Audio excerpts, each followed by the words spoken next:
Hello, my Nigerian brothers and sisters. I greet you all this beautiful Sunday afternoon. It's actually a lovely Sunday. The sun is out, the weather is just right. Good amount of wind, not too hot, just right. As always, this is Nigeria Gist and Beyond, and I welcome you all. I did not plan to make a podcast today. I did one yesterday about the Nnamdi Kanu, issue and how it affects Nigeria. So today was the rest day for me, but I've just been lying here listening to some high life music from way back. The Victor Waifo, Mami Water, Taxi Driver, way back. And, my mind just wandered back to the Nigeria that I was born into, the Nigeria that I used to know.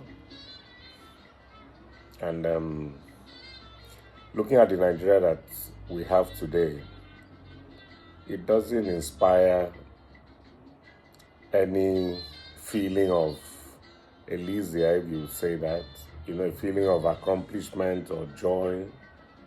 No. Rather, the feeling I get is a feeling of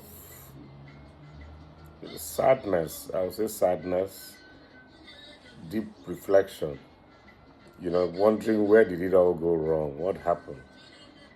Because the Nigeria that I was born into and I grew up in is not the same Nigeria that I'm seeing today. Geographically, yeah, it is, but in terms of what is inside that geographical space, it looks like I'm in a different country. So it brought me to this podcast that I'm doing. It's actually a reflective one, something for us to introspect about, and then think how we got here and what we can do so that we do not degenerate into situations, circumstances, and positions that will be a lot more difficult and complex for us to come out of. So, the topic of today, from what I've been going through my mind, is the Nigeria and its tribalism, politics, and culture as we're going into the 2027 elections. That's what has come into my mind. And it takes me back to a country we call Nigeria, our dear beloved country, Nigeria. By the way, my name is Mark Johnson. As always, I'm your host. Nigeria, a land rich in spirit but bleeding in identity. A nation where heritage is worn with pride, yet weaponized with hate. We were told unity is strength, yet we trade loyalty for lineage. We bow to flags but pledge allegiance to tribes. We pray under the same sky, suffer on the same street, yet still argue over who deserves crumbs from power. This is not the Nigeria that I was born into. And some people will say it has always been like this. Sometimes I tend to agree. Maybe because we have social media now, and more publicity, these things have come to the fore, and it seems like this wasn't the case in the past.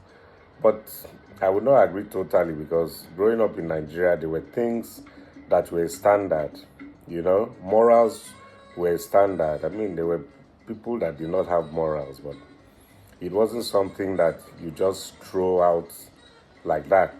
You had to hide to do certain things. Certain things we see being done brazenly now. You couldn't attempt it. Your community, your society would look at you. You wouldn't even be able to function in that, community. So this brings me to the question, is this democracy or destiny delayed by division? We love to always chant one Nigeria.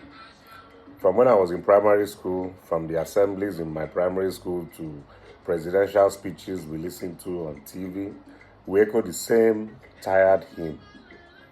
But let us be brutally honest, my people. Are we truly one or merely neighbors trapped in a forced marriage of convenience? This is what my reflection today, has kept running in my head, you know, and it's not a good feeling when you think of the Nigeria we have today. The reality on the ground and on the streets of Nigeria is totally different. The streets whisper a different gospel from what we hear in the politicians and what we see. We always hear one Nigeria on TV, but on ground it's where are you from? Before how are you doing?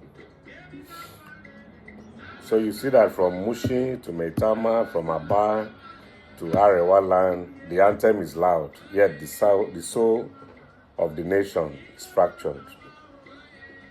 We've mastered the art of smiling in green and white while scheming in tribal colors.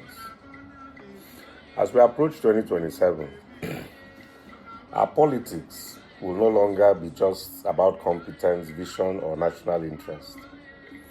It will be a chessboard of surnames, dialects, and ancestral loyalties from the way we're going. We do not vote for ideas, we vote for our own. We defend failure so long as it speaks our language. And when power shifts, suspicion follows like a stubborn shadow. This is the Nigeria that we are seeing today. Everything is about tribalism, ethnic bigotry, religious bias. It's crazy. Let's not pretend. In today's political marketplace, tribe is the new currency. Your surname is the CV that you have. Your language determines your ladder.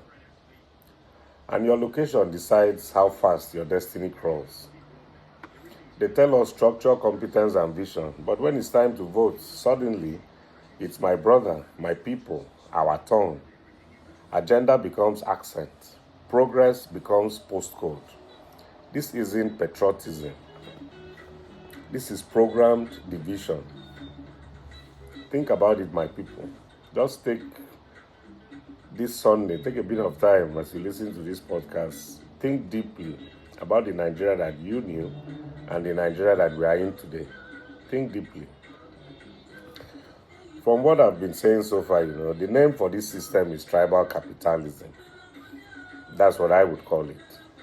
It is the engine that runs our silent segregation economy because the economy is segregated. From campaign grounds to cabinet rooms, ethnicity dictates access, influence, and favor.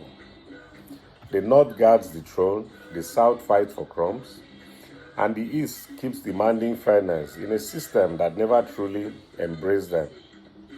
Behind the glossy rhetoric of federal character lies a deeply unequal allocation of opportunity. Opportunity is rationed by bloodline, not brilliance. And when poverty tightens its grip, what do our political elites do?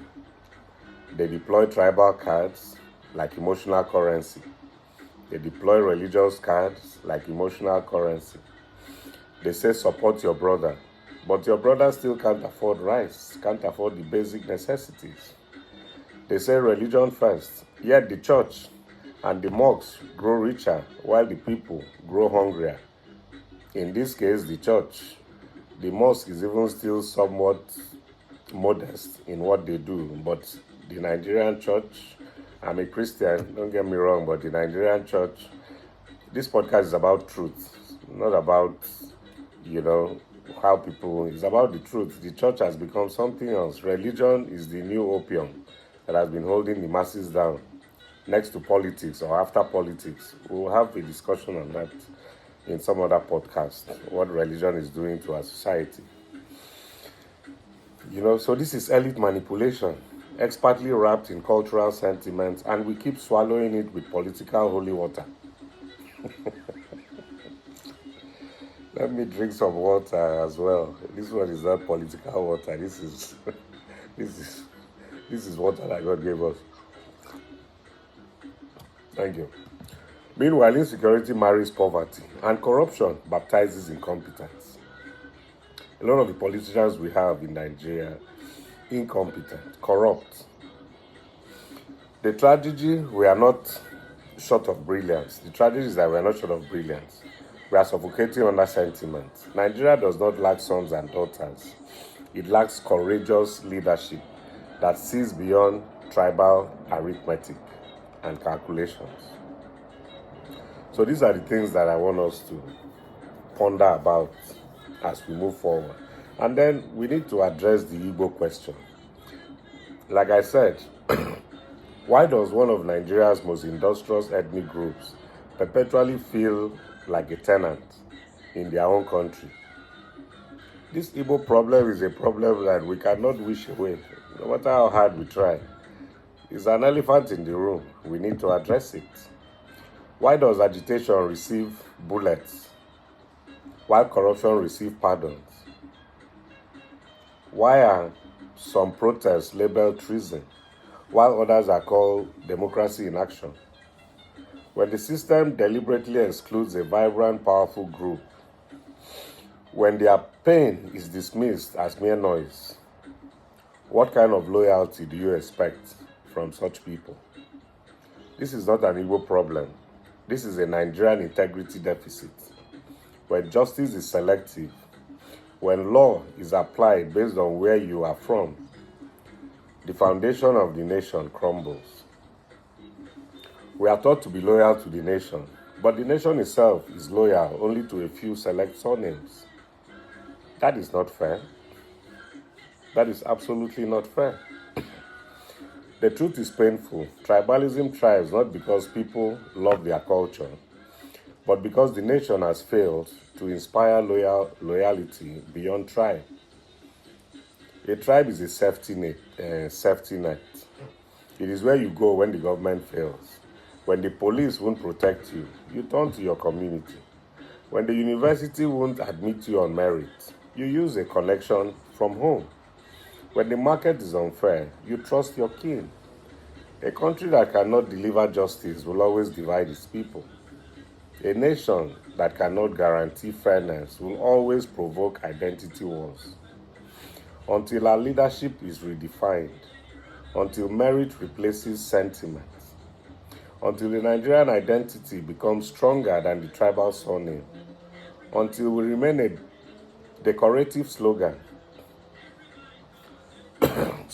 Unity will remain a decorative slogan, not a lived reality. So my people,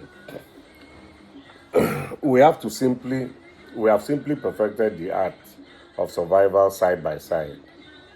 We are not a nation in the right sense of the word. We have just learned to accommodate each other, and it's becoming worse by the day. We are not united. We are just geographically coexisting. That is how I see it. We are suffocating under sentiment. The question remains, and it echoes louder than ever, demanding an honest answer from every single one of us. Are we truly one nation? Can we say in all honesty that as Nigerians we are truly one nation? Or just a geographic mistake negotiating coexistence? Ponder on this and answer honestly and truthfully in your own hearts. Because until Nigeria answers that honestly, until we demand a leadership that is blind to dialect and deaf to tribal whispers, 2027 will look just like 2023. We all saw what happened in 2023. If we don't address this, 2027 that is coming up is going to be worse. Only louder. It's going to be worse, it's going to be louder, it's going to be angrier, and more dangerously, it's going to divide us. So we should watch out. Ponder on all these things. We are a country that has become so divided along ethnic, religious, cultural lines. Tribalism is distasteful. A lot of people that are running away from Nigeria is not because they love to run. It's because the country doesn't reward excellence. You see people going to write exams, they come tops, best graduating student university, best WAEC, and they are given 50,000, 100,000. And then politicians are just stealing all the money and even get pardoned for it. It's very sad. People who kill get pardoned. People who are drug dealers get pardoned. People who have stolen our commonwealth get pardoned. And the people that are supposed to be elevated are discouraged. So there's no drive amongst our young people anymore to strive for excellence. Sadly, I don't excuse any bad behavior or any illegal, negative behavior, but in the Western world where we've all lived or still live, you see the way things work. Vices are there, but these vices, you can curtail them. People look forward to doing things for their country because they know the country is looking after them. But in Nigeria, it's not the case. People are not interested in helping the country because the country itself is not interested in helping anybody. So, as we ponder on today's podcast, the special edition, like I said, this is just me thinking aloud and, putting my thoughts out as a podcast, for other Nigerians, you, my brothers and sisters who are Nigerian, to also reflect on it. I would like to know your thoughts because we all come from the same space. Some of us traveled out of that same space. Some of us were born outside, come back in. And even if we never came back in being born outside, what made your father or mother leave? Why are they not going back? Why are you not going back? There's a problem. Where we are outside in the Western world is not rosy. I would love to. I've always been in Nigeria, and I'm always in Nigeria anyway. And I could never live anywhere, I'm not going to die overseas. Nigeria is where we are going to be buried. Nigeria is where we are still going to live some of our best lives. So for people like me, I don't have any option. Traveling is an option. It's not a solution to any problem. If Nigeria was as it should be, 90% of the people traveling will not go anywhere. In those days, our fathers and grandfathers used to go to the same Europe and America. After their education, they come back to Nigeria where there's a job waiting, cars waiting, things like that. But now, even with a PhD, you can end up being a security man.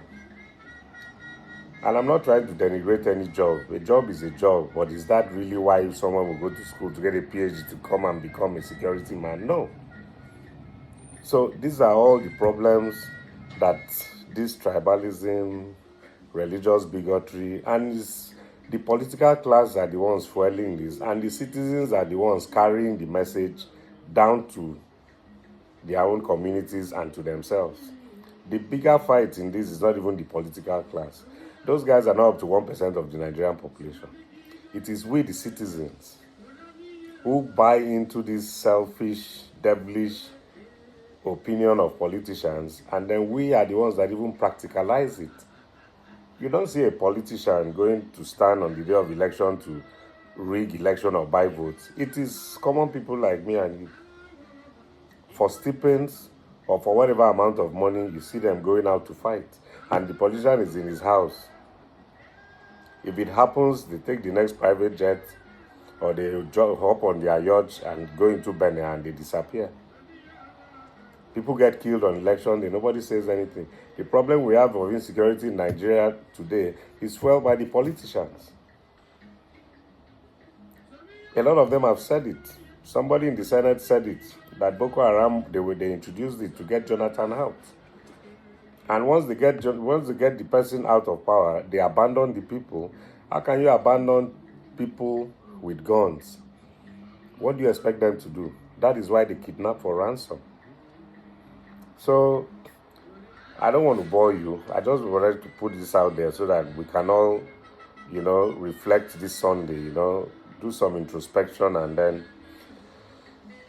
see the kind of Nigeria that we want for ourselves. As we are going into 2027, we need to be careful. What happened in 2023 is going to be child's play if we do not retrace our steps and stand up to these political vampires. The only thing they are interested in is their own pocket. They don't care about any of us. The price of petrol is the same in Kano, in Bauchi, in Aba, in Owerri, in Lagos, in Akwa Ibom. The price of petrol is even higher outside Lagos and the major cities. And then the politicians get money to buy the fuel. Price of bread, house rent, you can call all these things. They've all skyrocketed. The common man is bleeding. There is no middle class in Nigeria. So this has been Niger Gist and Beyond. Thank you for listening. Let's keep the conversation going. But above all, let us understand that as Nigerians, we are resilient, we are strong, and we can change our destiny. If we feel that because we have money or we live overseas, it doesn't concern us, know that we have kids who are coming after us. I grew up in a country where we had the Abachas, we had the Babangidas, we had all of them. Their kids used to leave school overseas. I went to school with some of them. Today, they are all in the same Nigeria that they could not fix. Their own kids are also suffering it today. So this is not something that anybody can escape. You might escape it. Will your child or the child coming after escape? So it's a problem that we have to tackle so that we do not leave the kind of baggage that the next generation that we are leaving behind, instead of hailing us the way we hail people like the Azikiwes or Awolowas, the Abad Macaulays and co., they will be cursing us in our grave. This is food for thought. Let's think wisely. Thank you for listening. Enjoy your Sunday. God bless you. Bye.